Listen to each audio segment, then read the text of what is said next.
Hi kids, good morning. Today is Tuesday, May 5th from 2020. The lesson from today is very easy. We are going to work on reading section from lesson number 3 and I will tell you later the page. The topic from today is tessellations. You know what is a tessellation?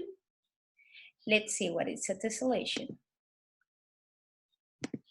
Let me show you the presentation. Okay, tessellations. If you already know what's a tessellation, maybe you can find some of them here. Now, let me explain you what is it if you don't know yet. What is a tessellation? It's a pattern made by one or more shapes.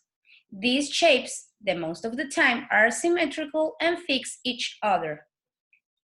Tessellations sometimes are made with mosaics and can be as simple like this or can be ingenious like this. I think you already saw tessellations and you're starting to think in places that has tessellations. Now, you can find tessellations all over the world. Handmade by the man or in nature. We are going to talk about tessellations in nature later. You can find tessellations to make some walls prettier, like here. Oh, sorry, like here. Or you can find them in pools. All these mosaics make patterns and make the pool prettier. Or you can find them in some restrooms or bedrooms, hotels, some different kinds of structure. Now think where you can find tessellations. Where did you saw sometime on your life tessellations? All of these shapes are patterns made with mosaics. Now we're going to think in tessellations in nature. If a tessellation is a pattern of shapes, think hard. Where you can find them in nature. I will put you here a little game, a little exercise that will help you to think and recognize tessellations in nature. I will give you a few seconds so you can guess where the tessellation belongs, okay? Now, this is the first picture. Where does its tessellation belongs? Belongs to a turtle. Yay! And this tessellation belongs to a snake. We can see the patterns of colors and shapes, same as we do here. Now, the next image, let's see if you can guess. A honeycomb, yes, that's a honeycomb. We can see the patterns in colors and shapes again. Next image. It's the center of a flower.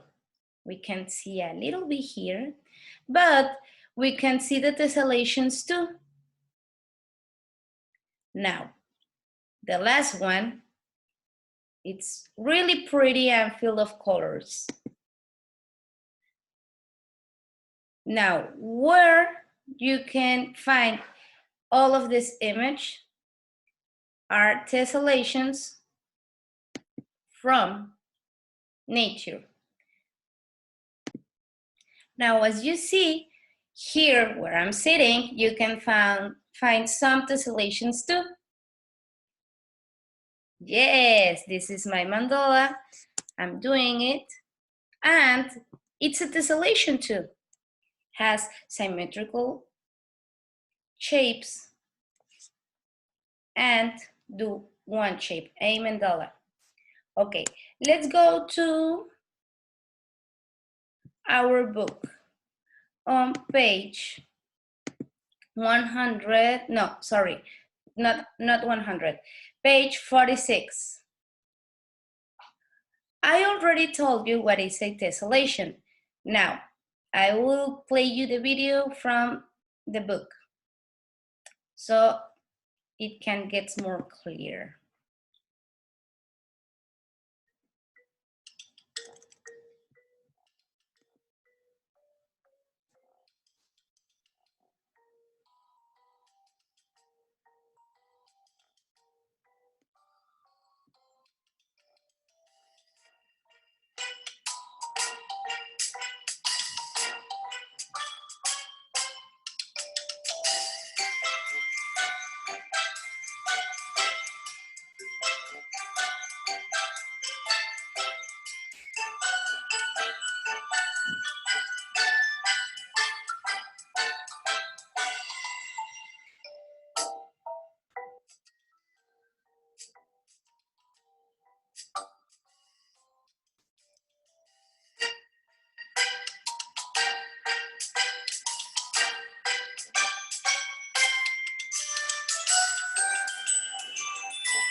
Now that you see all of the examples from tessellations,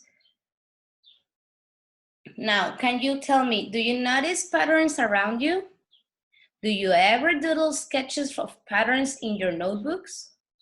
I do. I can show you someday my books from the university are filled with mandalas. Okay, now let's see what we're gonna do on our book. Remember that you have to read the complete instructions and the instruction sets. Listen carefully to the story, then follow your teacher's instructions to read it again. I'm gonna play the track and you will follow the reading, okay? Then we will answer the questions and the pages, okay? Now, let's start.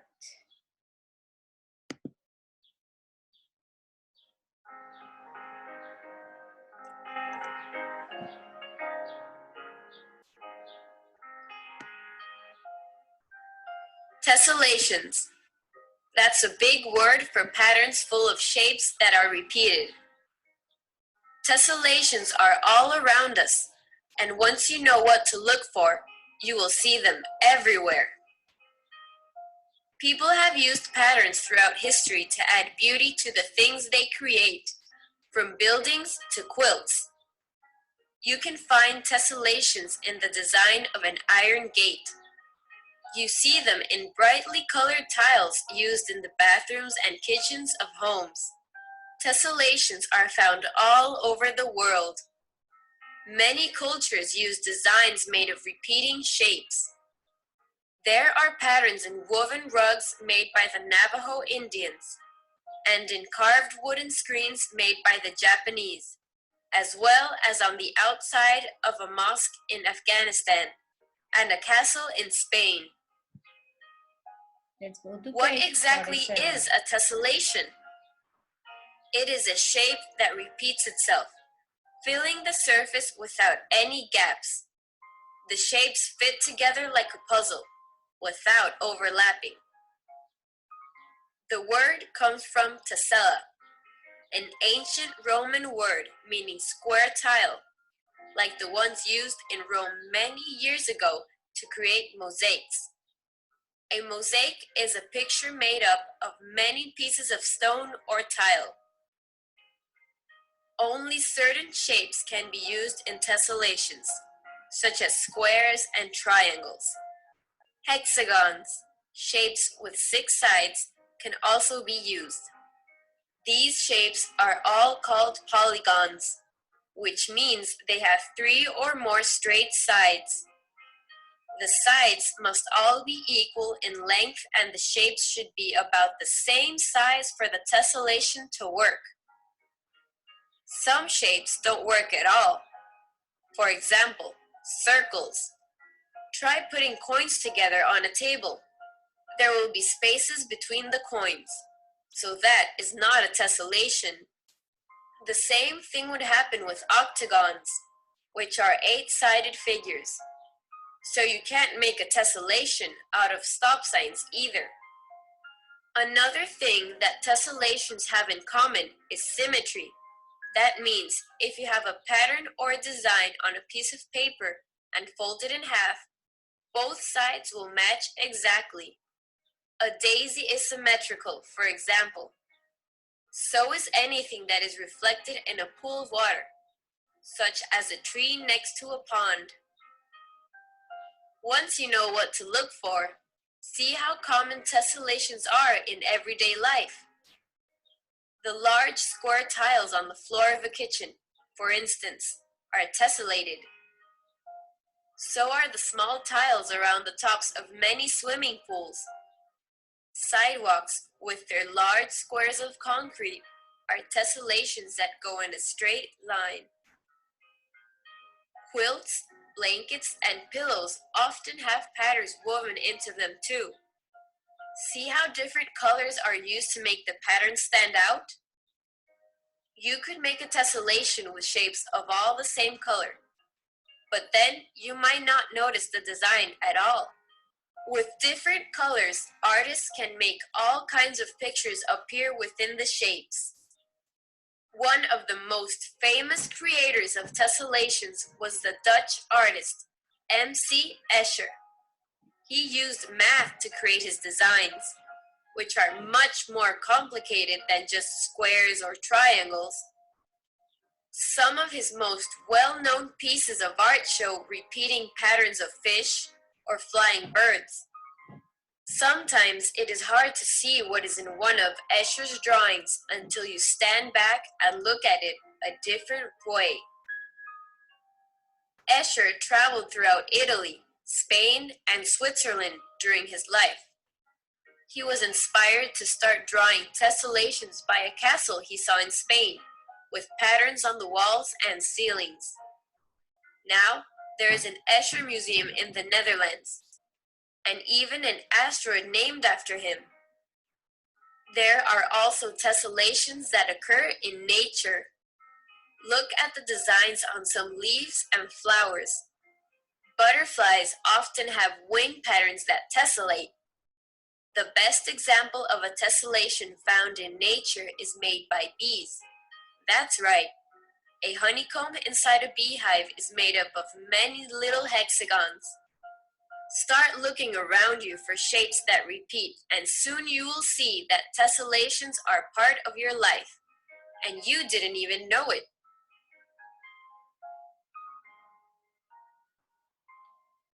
Okay. Now I will show you some examples for those artists that are named on the book. Give me a second. Let me show you the art, the page where I have it. Okay. These are some examples of the art from Escher. This is the flying birds and the swimming fishes that the lecturer mentioned. And these are some of the other examples that he used to paint. Remember that he lives in 50s. Like this art has like 70 years. And his art, and I'm sorry, his museum looks like this. This is the museum Escher art. So let's go again to our book. Let me show you. Okay, give me a second. Finally, I found the page. Now, we have some understanding questions in these 3 pages. You must read the lecture again and answer these questions. You can do it on your extra pages from your book. Now, let's try to answer page 49, I guess. Yes, 49. Complete the sentences using the words in the word bank. The word bank is here. Remember that you must read the entire page. I don't want you to say me, Miss, I didn't find the word bank. It's here, okay? At the end of the page. And you must use these words to put it in these 10 sentences. You will find this information on your text from the last pages, okay? Now, on page 50, you must think, remember that we have some pages that we have to develop the information. Remember that you have to read everything, okay? Let me read for you. Enrich going deeper. We can find tessellation all around us, from floor tiles to beehives and wallpaper. Anyone can design patterns. All you need is a color palette and a little bit of creativity. Draw inspiration from nature, buildings, floors, and ceilings. Take a moment to look around you. Do you see any tessellation? You just need to watch your computer and you will find a tessellation. Okay, now, if you can't find any tessellation around you, you can look for the tessellations that I put here on the presentation, okay? And you must answer these questions with the tessellation that you pick, okay? Now, enrich visible thinking, analytical thinking, categorizing. Think about all the places in nature and everyday life where you can find tessellations. Look around your house and school, take a walk on the street, or go to nearby churches or other buildings. Where did you find patterns? Complete the graphic organizer with tessellation examples you came across in your exploration. You will write it here and then you will draw a tessellation that you can find in nature. Remember that if you can't go out because of the situation, you can look the presentation, the PowerPoint presentation that I gave you in this video, and you will find a lot of tessellations and a lot of examples where you can find tessellations.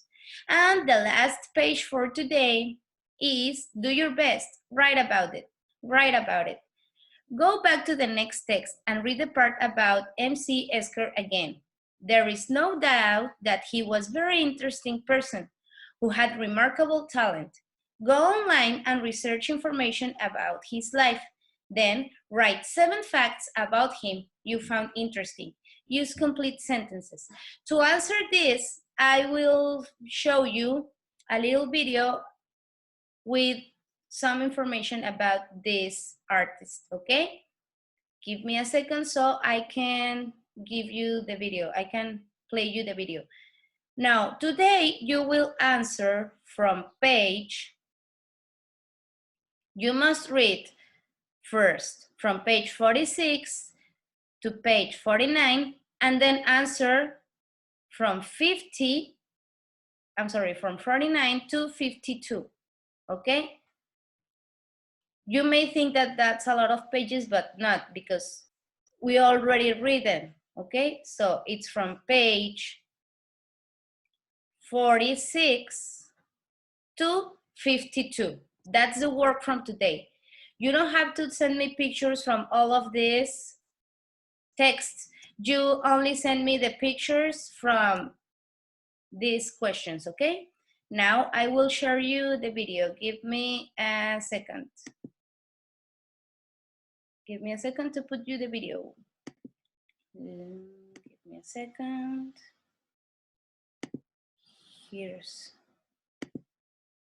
Okay, here is it.